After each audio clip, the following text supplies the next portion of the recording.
이 셀라라고 하는 말은 그 음악을 할 때 여흥구처럼, 그러니까 우리 그 한국의 그 민속 음악 같은 경우는 뭐 이런 거예요, 느낌이. 예. 그래서 너무 궁금해하시지 마시고, 네. 여러분, 우리가 작년 50주년 특별 새벽 기도회를 할 때 저는 하나님이 우리 교회에 말씀해 주셨다고 확신해요. 그때 우리는 이 창세기서부터 순서대로 한 장씩 말씀을 나누고 여기까지 왔는데, 하필 그 창립 50주년을 맞이한 특별 50일 동안의 새벽 기도회 때 사무엘 상과 사무엘 하를 우리가 나눴어요. 근데 특별히 그때 우리가 다윗을 집중해서 봤어요.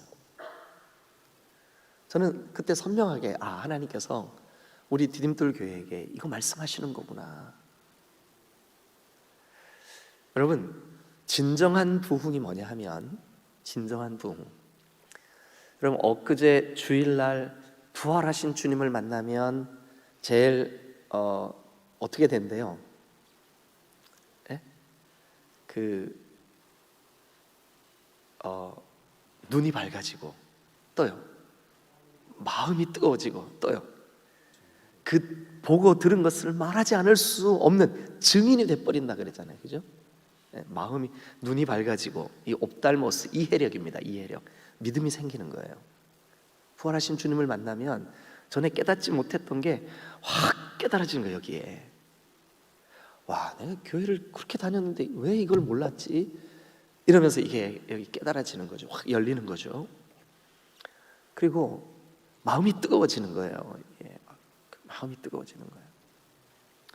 그리고 이제 자기가 보고 또 경험한 이 일을 말하지 않을 수가 없는 거죠. 이게 부활하신 주님을 진짜 만난 사람, 이론으로 말고. 여러분, 만약에 여러분 주변에 가까운 사람이 신앙이 평소에 되게 좋아 보이는데 마음속에 저 사람 진짜 하나님과 동행하나, 이런 느낌이 들면 그건 아닌 거죠. 가짜인 거죠. 그죠? 이거는 숨길 수가 없어요. 우리의 인격이 변하고 우리의 삶에 주님과 동행하는 증거와 흔적들이 나타나게 돼 있어요. 그런데 구약에서는, 여러분, 저는 특별히 이 구약에서는 다윗의 삶을 통해서 하나님과 동행하고 하나님과 교제하는 삶의 특징을 깨달을 수 있다고 확신해요.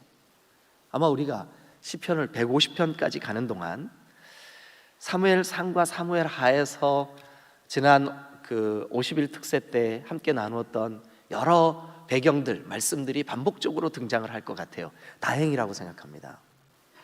그리고 우리가 다시 되새김질을 해야 돼요. 자, 하나님께서 하나님 앞에 드리는 번제, 속죄제, 화목제, 이런 제사들을 왜 하필 되새김질 하는 짐승만 드리게 했을까요? 그런 짐승만 제물이 될 수 있어요. 양이나 염소나 소나 이런 것들, 왜 그럴까요? 되새김질을 하기 때문에 그래요. 되새김질을 하면 신기하죠? 여러분, 소가 위가 두 개인 거 아시죠? 한쪽에 막 집어넣어 가지고 그거를 다시 이렇게 입으로 꺼내 가지고 그걸 다시 되새김질을 해서 다시 또 집어넣죠. 근데 그러는 과정에 굉장히 정결하고 깨끗한 음식만 이게 소화기관 안에 영양소가 되는 거예요. 그러니까 우리가 소는 육회로도 먹을 수 있는 거예요. 왜냐하면 깨끗하니까. 그런데 되새김질을 하지 않는 짐승들은 딱 죽자마자 상하는 속도가 굉장히 빠르고 균들이 굉장히 많습니다. 그래서 돼지고기 이런 것들은 날거로 드시면 큰일 나요. 근데 하나님 왜 그렇게 하셨을까? 간단해요. 여러분, 되새김질, 너희들도 영적인 너희들의 삶에 되새김질해라. 들었던 말씀 그냥 잊어버리지 말고 그 말씀을 또 곱씹고 또 곱씹고, 주님, 부활하신 예수님이 나 아직 잘 안 믿어지는데 지난 주일날 말씀 들으면서 내가 눈이 밝아진 경험이 없어요. 마음이 뜨거워진 경험이 없어요. 내가 좀 강력한 증인으로서의 삶이 없어요. 주님, 나 좀 도와주세요. 그게 곱씹는 거예요. 그게 되새김질하는 거예요. 그렇게 반복적으로 되새김질할 때 성령이 우리 안에서 우리를 성숙시켜 주시고 만져주시고 일깨워 주실 줄로 믿습니다. 그런데 구약 성경에서 그 일을 가장 우리에게 이렇게 모델이 될 만큼, 본보기가 될 만큼 잘 살아냈던 사람이 누구냐 하면 다윗이에요. 다윗. 여러분들 개인적으로 한번 성경 읽어보세요. 구약 이 37권 가운데 한 개인의 인물로 제일 길게 기록한 인물이 누구냐? 다윗이에요. 다윗. 다윗이에요. 성경 신약과 구약을 통틀어서 우리 주 예수 그리스도, 우리의 구주이신 예수님을 제외하고 인물, 한 인간을 가장 디테일하게 다루고 있는 인물이 누구냐? 다윗이에요. 다윗. 오늘 이 24장 본문도 다윗이 이 시를 언제 쓴 거냐 하면 이때 쓴 거예요. 여러분, 우리 조금 시간이 걸리더라도 사무엘하 6장을 한번 가보시죠. 사무엘하 6장 14절을 좀 띄워주세요. 화면에 좀 띄워주세요.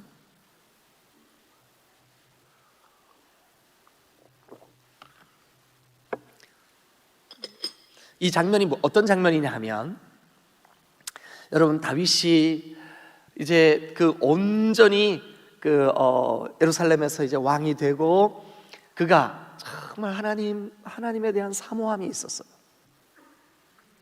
그래서 날마다, 여러분, 다윗의 신앙의 세 가지 특징 기억나세요?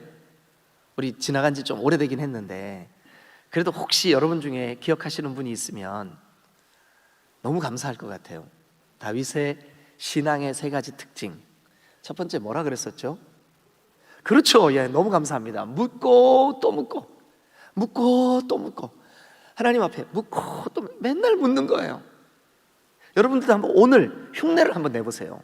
어떻게 하냐면 이 새벽 예배가 마치고 개인 기도할 때, 혼자 길을 갈 때, 운전을 해서 집으로 돌아갈 때 여러분 하나님께 계속 물으세요. 하나님, 오늘 그 말씀의 그 느낌이 저에게 더 깊이 좀 와닿게 해주세요. 어떻게 하면 돼요, 주님? 지금 제가 죄와 싸워 이겨야 되는데 이 죄에 좀 반복적으로 넘어지고 있는데 저 좀 어떻게 도와주세요. 제가 어떻게 할까요, 주님? 주님께 계속 묻는 거예요. 계속.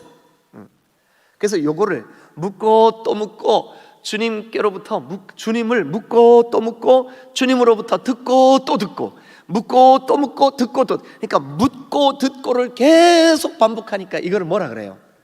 친밀감이라 그래요. 친밀감. 친밀감. 저도 촌사람이고 또 우리 아버지가 그래요. 양반. 그래요. 그래서 제가 양반이다 보니까 웃어야 되는데 이 대목에서 제가 좀 이렇게 집에서 좀 따뜻하고 자상하고 그런 거를 잘 못해요. 그래, 제 아내하고의 대화. 밥 먹었어? 요한이는 어디 갔어? 밥 먹자. 그러고 나면 할 말이 별로 없어요. 근데 가만히 생각해 보니, 아니 근데 저만 그런가? 다른 분들은 전혀 안 그런 것 같아요. 네. 그런데 여러분, 다윗은 하나님하고 늘 친밀했어요. 아버지, 양을 치면서 풀밭에 누워가지고, 하나님, 지금 내 곁에 계시고 내 마음에 계시고 이은 온 우주에 가득 계시는 하나님. 우리가 기도할 때 하늘에 계신 우리 아버지요 그러잖아요, 그죠? 근데 우리가 잘못된 생각을, 어떤 생각을 갖고 있냐면, 하늘 그러면 저 창공을 이해를 해요. 근데 그거 아닙니다. 이 우라노스라고 하는 말이 무슨 뜻이냐면 통치가 있는 곳 어디나 그게 하늘이에요. 그러니까 하나님이 나를 다스려 주시는 곳 어디, 저 바다 깊은데 거기 가서 잠수를 하는데 거기서도 주님, 그럼 거기가 하늘이요. 내가 심각한 질병으로 중환자실에 들어갔는데 하나님 나와 함께 해주세요. 그래 아들아, 내가 너와 함께 한다. 그래서 주님의 임재가 느껴지면 거기가 뭘까요? 하늘이요. 그게 하늘이요. 그러니까 내 심령에 하나님의 다스림과 통치가 이루어지는 곳을 어디라 그러냐? 하늘. 그래, 하늘. 이게 마태의 표현 방법이에요. 근데 우리는 한국 사람들은 하늘에 계신 우리 아버지요 그러면 어디를 하늘이라고 생각해요? 저 비행기 날아다니는 곳. 거기도 비행기 날아다니는 곳에도 하나님의 통치와 다스림을 믿지 못하면 거기는 하늘이 아닙니다. 하나님의 통치하심이 있는 곳이 하늘이에요. 그러니까 우리는 이렇게 기도해야 돼요. 하나님, 하늘에 계신 아버지, 하늘에 계신 아버지. 오늘 여러분 우리가요 하나님이 온 우주를 다 만드셨기 때문에 어디나 하나님의 나라, 하나님의 통치, 하나님 하늘이 될 수 있어요. 그런데 하나님이 마음대로 야 거기도 내가 통치할 거야 라고 하시지 않는 곳이 한 군데 계세요. 그러니까 어디든 하나님이 다 통치하시는데 오직 한 군데만큼은 하나님이 기다리셔. 통치를 요구할 때까지 기다리셔. 강압적으로 하시지 않아요. 잠잠히 기다리셔요. 그게 어딜까요? 우리 마음이에요. 우리 마음이에요. 네가 신앙생활을 하다가 아직도 그게 안 깨달아져서 하나님의 통치와 다스리심이 하늘이구나, 내 마음에 하나님의 통치가 이루어져야 이게 진짜 예수 믿는 거구나, 이게 아직 안 깨달아진 분들은 아직 다른 데는 다 하나님의 통치가 이루어지고 있는데 여기만 안 이루어진 거예요. 그러니까 다윗의 그 느낌이 없는 거죠. 그런데 다윗이 야 정말 내 마음을 주님이 통치하시고 내가 숨쉬는 모든 공간에 하나님이 왕이시구나. 그러니까 다윗의 신앙의 두 번째 특징이 뭐라 그랬어요? 첫 번째 특징은 묻고 또 묻고, 두 번째 특징은요 뭐라 그랬어요 제가? 아닌데 두 번째 특징, 내가 왕이지만 진짜 왕은 누구라고요? 하나님이시다. 그래서 왕은 자기가 왕이라는 생각 안 했어요 다윗은. 그래서 오늘 이 시편도 마찬가지예요. 여러분 보세요. 어디 보시냐 하면 7절, 문들아 너희 머리를 들지어다, 영원한 문들아 들릴지어다. 영광의 왕, 나를 통치하고 다스리시는 분, 내 마음을 다스리시고 내가 죄를 지으려고 할 때 이 다스리심이 나에게 구체적으로 와 닿게 하시는 그 왕이 지금 예루살렘을 향하여 들어오신다. 이게 아까 우리 같이 읽자고 했던 그 사무엘하 6장이요. 다시 한번 화면에 띄워봐 주세요. 사무엘하 6장이 무슨 말씀이냐 한번 읽어보세요. 시작. 다윗이 여호와 앞에서 힘을 다해 춤을 추는데 언제예요 이게? 여호와의 궤를 다윗성에 지어 올릴 때, 그때 힘을 다해 춤을 추는데 배 에봇, 예배할 때 입는 에봇, 그거 입고 있었어요. 그 다음 말씀을 한번 볼게요. 15절. 자 시작. 15절 시작. 다윗과 온 이스라엘 족속이 즐거이 환호하며 막 나팔을 불고 여호와의 궤를 메어 올라오면서 왕이 들어가신다, 영광의 왕이 들어가신다, 문들아 비켜라, 문들아 비켜라. 마음의 문을 열지 못한 백성들의 문들도 비켜라, 비켜라. 실제로 예루살렘 문들아 비켜라, 비켜라. 문들아 머리 들어라, 머리 들어라, 열려라. 영광의 왕이 들어오신다.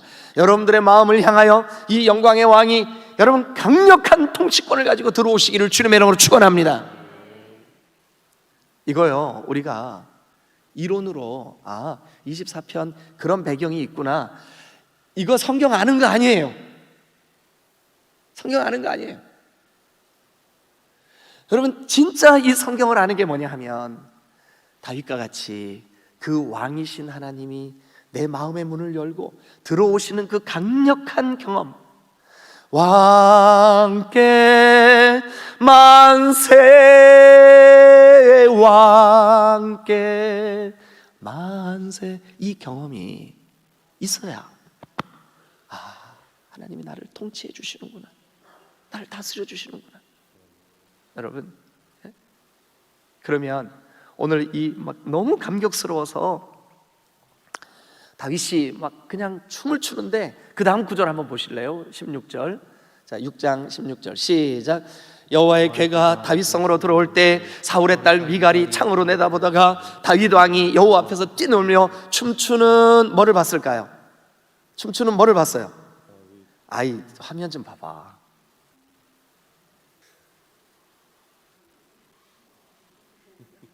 그렇지. 춤추는 것을 심중에 그를 업신여기니라. 그러니까 여러분 보세요. 미갈은 지금 왕이 들어오는 느낌을 알아요, 몰라요? 모르는 거예요. 그의 아버지가 사울이고 그의 족속들이 성경을 기초로 세워진 이스라엘 나라고 그들이 절기 때마다 예배를 드리고 그들이 하나님을 믿는다고 우리는 하나님의 백성이라고 소리를 질러도 전혀 느낌이 없는 거예요. 미갈에게는 다윗의 그 감격, 다윗의 그 감동, 다윗의 그 뜨거운 그 주님을 향한 이거 어떻게 말로 표현할 수 없는, 너무 나를 진정으로 통치하고 다스리시는 이 왕이 내 마음의 문을 열고 들어오신다. 예루살렘 성의 문을 열고 들어오신다. 주님 들어오세요. 주님 들어오세요. 영광의 왕이 누구시냐? 전능하신 창조주 하나님이 아니냐. 그러면 우리가 이 시편 24편을 통해서 진정한 왕의 통치를 받고 있는 사람은 어떤 사람일까? 한번 볼까요? 자, 24편 3절 한번 보세요. 3절 같이 읽겠습니다. 시작. 여호와의 산에 오를 자가 누구며 그의 거룩한 곳에 설 자가 누구인가? 여호와의 산에, 그 다음에 그 거룩한 곳에, 이것은 전부 다 예배의 장소를 의미합니다. 하나님의 통치가 완성된 곳을 의미합니다. 전에는 내가 그냥 나 복 받으려고 막 그냥 그렇게 막 무작정 믿었는데 예수를 진짜 믿고 보니까 그분이 나를 다스리시고 통치할 때 비로소 내 모든 삶의 주권이 주님께 있다는 것이 깨달아졌어요. 그리고 염려와 걱정도 주님께 맡겼어요. 물론 여러분, 다윗도 이 주님과의 친밀한 교제를 실패할 때가 있었어요. 죄가 틈탈 때. 그러나 그때 얼마나 고통스러웠냐 하면 침상이 다 젖을 때까지 회개했어요. 하나님, 이건 아닙니다. 이건 아닙니다. 근데 우리는 평생 냉랭하게 주님의 임재가 뭔지도 모르고 살아가면서도 아무런 마음의 갈급함이 없다면, 이거 도대체 어떻게 된 거냐고요. 어떻게 된 거냐고요. 여러분, 이 새벽이 온전히 주님이 나를 다스리시고 통치하시는 그 은혜가 누려지는 새벽 시간이 되시기를 주님의 이름으로 축원합니다. 할렐루야. 그러기 위해서 자 보세요. 거룩한 산에 오를 자가 누구며 거룩한 그 임재, 거룩한 곳에 설 자가, 여호와의 산에 오를 자, 거룩한 곳에 설 자가 누굴까? 4절 다 같이 읽겠습니다. 시작. 곧 손이 깨끗하며 마음이 정결하며 뜻을 허탄 데 두지 아니하며 거짓 맹세하지 아니하는 자로다. 5절도요. 그는 여호와께 복을 받고 구원의 하나님께 의를 얻으리니. 네, 여러분, 사실은요, 다윗보다 더 많은 복을 받은 사람도 성경에서 찾기 힘들걸요. 왜 그러냐 하면 원래 다윗의 신분이 뭐예요? 아니지, 왕 아니지, 목동이지, 목동. 근데 나중에 어떻게 돼요? 왕 되죠. 목동을 왕으로 삼아주신 하나님, 이거보다 더 큰 복이 어디 있어요? 그런데 여러분, 다윗이요, 아들 솔로몬이 성전 건축을 하게 하려고 다윗이 개인적으로 하나님께 준비한 성전 건축 비용이 금만 얼마인 줄 아세요? 금? 역대상 29장에 보면 금이 3,000달란트래요. 이거를 오늘날 한 돈에 20여만 원으로 환산을 해서 계산을 하면 2조입니다. 2조. 아무도 안 놀라시네. 2조. 껌값이죠. 근데 다윗이 어떻게 그 어마어마한 예물을 주님께 드릴 수 있었을까? 간단해요. 나의 왕은 하나님 한 분밖에 없다. 물질이 나를 지배하거나 세상 염려가 나를 지배하거나 지배하지 못한다. 나는 오직 하나님의 통치만 받을 것이다. 네. 그래서 여기 보세요. 4절 손이 깨끗하며 할 때 그 손은 행위를 의미합니다. 행위가 깨끗하며 행위가 깨끗. 누가 여호와의 산에 섭니까? 누가 거룩한 곳에 하나님의 임재를 누립니까? 누가 하나님께 묻고 또 묻습니까? 누가 진짜 왕이 하나님임을 고백하며 삽니까? 행위가 정결한 자예요. 그 다음에 거기 보면 마음이 청결하며, 두 마음을 품지 않아요. 마음으로 시기하거나 질투하지 않아요. 마음으로 음란하거나 더러운 생각을 품지 않아요. 마음으로 탐욕이나 물질을 사랑하는 마음을 갖지 않아요. 그래서 여기 성경에 마음이 청결하며 깨끗하며, 마음이 깨끗하며, 허탄한데 마음을 두지 않는다라고 하는 말은 무슨 뜻이냐 하면 헛된 우상에게 마음 빼앗기지 않는다는 뜻이에요. 헛된 우상. 다윗이 살던 시대에는 주변의 나라들이 가지고 있었던 쾌락, 주변의 나라들이 가지고 있었던 음란, 주변의 나라들이 가지고 있었던 물질적인 부귀영화, 이런 것들에게 마음, 허탄한 것, 헛된 것에 마음 빼앗기지 않는다. 그게 누구냐? 거룩한 하나님의 성산에 설 사람들이라고요. 그리고요, 그 다음에 또요, 거짓 맹세하지 아니하는 자다. 거짓 맹세,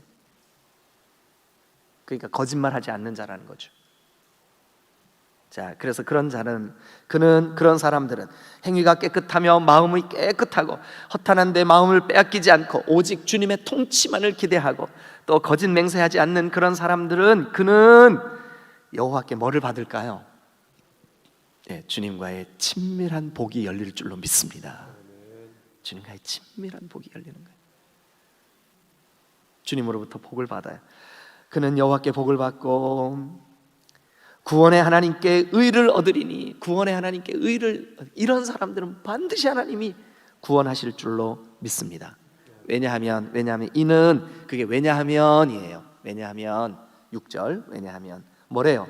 그들은 여호와를 찾는 족속이요 하나님의 얼굴을 구하는 자이기 때문이다. 하나님을 찾고 하나님의 얼굴을 구하고, 얼굴을 구한다는 것은 교제하기 위하여 하나님을 부른다는 뜻이에요.